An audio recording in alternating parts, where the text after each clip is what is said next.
Pastor Jamal Bryant. This dude is a trip. I don't know about this dude. I never liked him as a pastor. I thought he was always fake. He caters to women. And it's cool if you want to cater to women, but at the same time, it just make you feel like it's not genuine what you're trying to do out here. So, let's see what O'Shea Duke Jackson got to say about Pastor Jamal Bryant and what he doing now. Because these pulpit pimps, you know what I'm saying? Be having stuff going on. So let's see what this is talking about. A deadbeat dad with no discipline.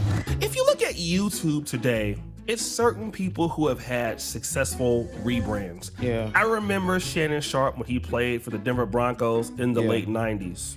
I was in high school. Nice. And to see who he is now, it's crazy. No longer Shannon Sharp, he's Club Shay Shay. And the same thing can go for certain people such as Jamal Harrison Bryant.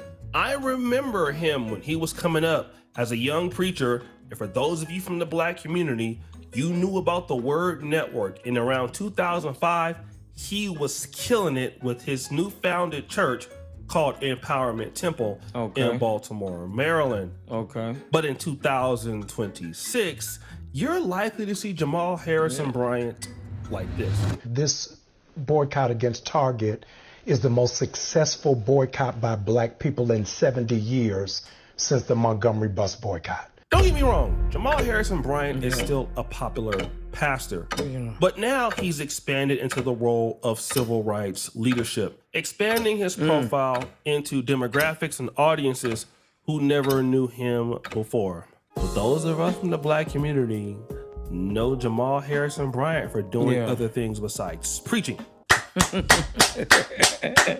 Jamal Harrison Bryant. Clapathon. Pastor Bryant, Clapathon. Can't stay away from them women, man. The guy gotta get it. He gotta get it, I guess. Was one of the biggest playboys in the Black church. Literally, he clapped more cheeks than probably some porn stars. And in 2007, I believe at so. the Empowerment Temple in Baltimore, Maryland, he had a scandal. Before we get into the scandal, guys, it's important to know what Jamal Harrison Bryant had going on. His father, John Bryant, was the presiding bishop of the AME Church. His mother had a PhD, so this is a guy that was extremely privileged. His wife, Giselle Bryant, I believe, went to Hampton University. So he went to Morehouse, she went to Hampton. I mean, it's the HBCU love affair that everybody wanted. A young pastor, a young wife with a mega church growing in one of America's cities, historical Black cities. But there's a problem. What's the problem? Jamal Harrison fell into a situation in his church where he decided to clap cheeks with a member and not use condoms while clapping cheeks. Now, you got to remember, pastors get a lot of opportunities thrown at them, including cheeks, but it would be nice if the pastor wore a condom. But he didn't. He fathered a child with a young lady. I believe she might have been 19 at the time. And when that happened... And I want to say, I am divorced because I cheated. I divorced because of my infidelity, not because of irreconcilable differences. But because I broke that covenant. And so I had to go through a healing process for myself. Jamal Harrison Bryant, I'll give him credit. He at least admitted it or what he did. But, at the same time, you get in front of the congregation and you say what you say and you tell people how to live and things like that and how people should do things, and then you live in the way that you're living. Now, I can't judge anybody because I'm not perfect either. But at the same time, I feel like you should be held to a different standard as far as like how you live your life and how you see things. It's like social media have made it to where everybody's become a celebrity in some way.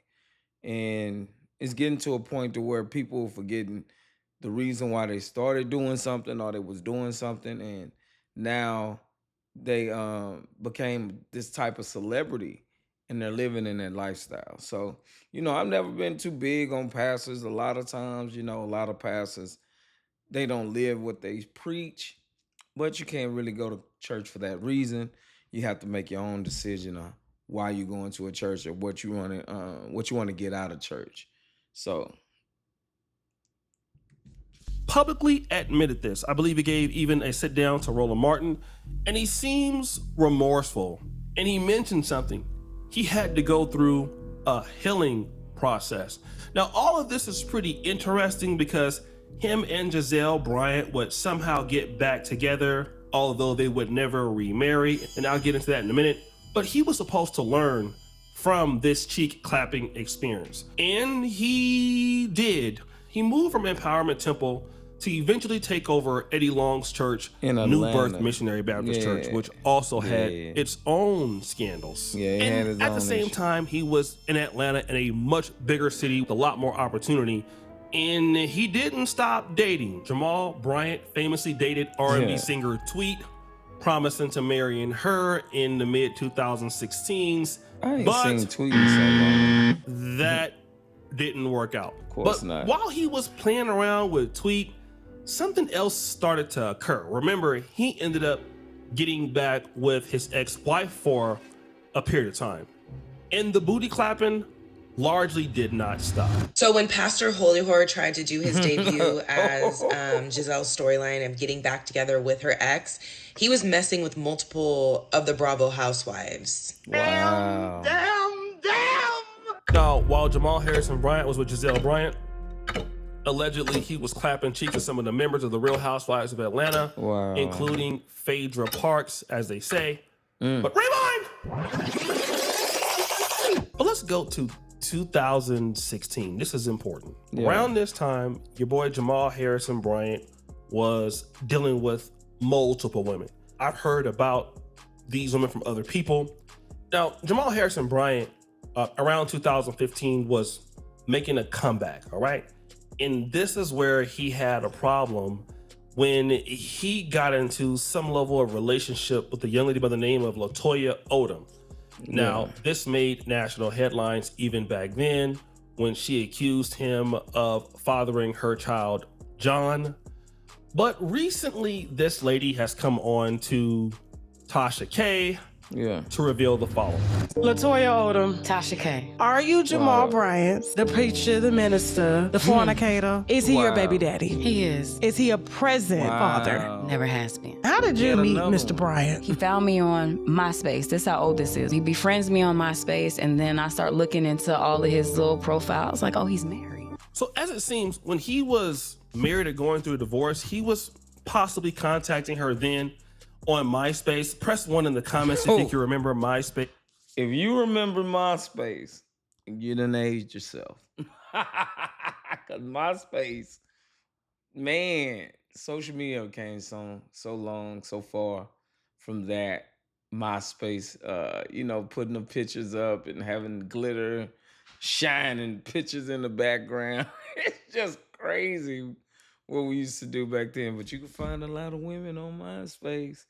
If you was on there looking for the wrong things, you could find it. And Black Planet. It was a lot of booty clapping going on at that time Yes, it on those was. sites. But then it got worse. He's like, I want to get a massage. Comes to the hotel. I'll pay you whatever. And I'm going to church tonight. This is when it gets crazy. He said I seduced him. You massaged? Yeah, I massaged him. Naked? Next thing I know, clothes coming off. So we have sex. Protected? No. So now we have Wow. Jamal Harrison Bryant She just as committing bad, the though. same mistake that he did the first time. Now, this is interesting because remember, he took accountability and said that he was healing from his mistake. Now, he never stopped preaching, and it's almost certain that if you're a pastor, a minister of the word of God, you should not be having sex outside of marriage. Yeah. But not only is he having sex outside of marriage, he's having sex and that's what he's doing. But wait, there's more. There has been child support paid to you. The last payment I received was $96. So LaToya says that the last payment that she received from this man was a whopping $96. Boy, you don't sit your stupid ass down. Who the you think you is? Now, She must don't know how to get no money. Cause as much as that dude is worth and what he does and him being a public figure, she could get all the information she need to get a real child support check. So I think some of this is like probably just talk, but you just never know because, hey, you just don't know. It's interesting because Jamal Harrison Bryant typically is the moral authority, or at least he would like to be considered the moral authority of the black community. He's dictating the DEI strikes, even though he put himself into that. He'll do anything to grift. He's trying to tell black men and black women and how you should interact and all of this stuff. And not to mention, he married Carrie Turner, a lady that he was sleeping with before she and him got married. And oh, by the way, she got a BBL. But this man is not paying any child support. And I don't want to show the part where Tasha K brought out the young kid. The kid wants to have a relationship with the father. But Jamal Harrison Bryant refuses to even talk to the young man or have a relationship with him. The young man gets to look at him all the time, sees him on YouTube, sees him on CNN, and he has no access to his dad. And it's not his fault that his dad was a cheek-clapping pastor, but he's considered to be an illegitimate child. While Jamal Harrison Bryant has great relationships with the kids of Giselle Bryant, with his other children, that's different. And let's talk about that. Jamal Harrison Bryant started Empowerment Temple in 2000. He got married to Giselle Bryant in 2002. However, he had 2 daughters before even starting the church. Topaz Bryant, born in 1998. Naomi Bryant, born 1999. So before he starts his church, he's already a baby daddy. Now, he has 3 kids with Giselle Bryant, Grace, Angel, and Adora. Now, Angel and Adora, they are twins. And then you have this unknown kid that he had in 2007 or 2008. Then you have this kid in 2015. And who knows how many other kids he has, because not everybody wants to come out to the public and put their business out there in the streets. We probably really don't know. But here's the question. I can't imagine being a member of a church of a mega pastor who's also a deadbeat dad with no discipline. How someone can go and give tithes to a person that is a deadbeat and not taking care of his own children that he had out of wedlock is honestly disgusting to me. But it is honestly on par with what is acceptable in the church. This young lady is concerned. How can the church support a man who doesn't take care of his kids? How is that? Well, I can tell you. Because number one, he's in Atlanta, all right? And behaviors like this in a metropolitan city, you know, you have pastors dressing more laid back, kind of become a little bit more worldly, and really behaviors of pastors cheating or pastors being single, or in certain cases, pastors operating within the gay marriage institutions or being gay. That's widely accepted in some of the cities like Atlanta. But ultimately, the reason why Jamal Harrison Bryant, it doesn't really get called out is because Jamal Harrison Bryant doesn't preach against the things that offend his audience. And as long as you tell people what they want to hear in the black community, you're going to be okay. If you tell black women, for the most part in the black church, that it's the black men's fault. If you tell the black members in your church, it's Trump's fault, the racism and white supremacy's fault. I'm not saying that some of these things are not true, but as long as you don't put no ownership on any of the members, he will never talk about infidelity. He will never talk about lying. He will never talk about cheating because he'd be a hypocrite. And as long as your members give the money, who gives a damn? That's all it's about. It's about clout. And Jamal Harrison Bryant has a lot of it. He's on CNN. He's rubbing the right shoulders. He's going to get members. And that's all that it is about. And who cares that he don't take care of his kids? You will have members in the black church that defend anything their pastor does. I remember we used to always say this: touch not my anointed and do my prophets no harm. In other words, they would say that little dusty scripture to protect the pastor and whatever he was doing. And the black community created this problem. So now the members are not even accountable for their own mistakes. So how can they be accountable to you? So guys, what do you think? It's your boy Yoshi Dude Jackson. See, that's the issue right there. I think that's why I stopped really going to church, because it was like people doing a lot of things, the pastors doing a lot of things that really wasn't of God. Now, maybe, like I say, I know I'm not perfect, but I try to stand on business. What I say is what I mean, because my word is my bond. But I've had an issue with a lot of these pastors, a lot of these people that's in the church. I used to be really, really, really into the church. I was a part of the church, and then I started seeing things that just really made me feel some type of way. And I know that shouldn't have made me feel a way that where I wouldn't go back, or I haven't been back. But it hasn't changed my love for God or anything like that. But what it does is, as a man, you just see the foolery. And they cater to women at the churches now. So as long as you don't say anything to offend anybody, you basically can get everything that you want, even when you're not even living right as a pastor. And people put these people on pedestals, and they just like anybody else. I don't get so caught up in the people. I look at a person's character. So when I first heard about Pastor Brian, I just thought he was just full of it. You know, it sound good, everything sound good, but yeah, you don't live what you preach. And a person that don't take care of their kids, I can't respect.